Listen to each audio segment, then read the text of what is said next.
अयोध्येमध्ये उद्या 22 जानेवारीला श्रीरामाची प्राणप्रतिष्ठा होणार आहे आणि त्यानिमित्ताने केंद्रीय मंत्री नारायण राणे यांनी आज सिंधुदुर्ग जिल्ह्यामधील वेंगुर्लेमधील श्रीदेवी सातेरी मंदिरामध्ये जाऊन स्वच्छता अभियान राबवलं। या अभियानाचा शुभारंभ नारायण राणे यांच्या हस्ते करण्यात आला आणि उद्या प्रत्येक भारतीयांचं स्वप्न असलेलं अयोध्येतील राम मंदिरातील श्रीरामांची प्राणप्रतिष्ठापना होतीये।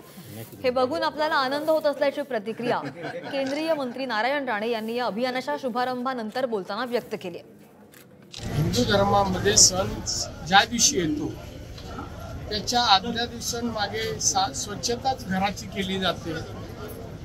हे आपल्याकडे प्रथाच आहे, परंपरा आहे। त्याप्रमाणे रामाची प्राणप्रतिष्ठा उद्या होत असताना 22 जानेवारीला होत असताना देशातील सगळी मंदिरं स्वच्छ व्हावी, लोकांसाठी चांगल्या वातावरणात दर्शन व्हावं या स्तुत्य हेतूने माननीय मोदी साहेबांनी हे जाहीर केलंय की मंदिरं स्वच्छ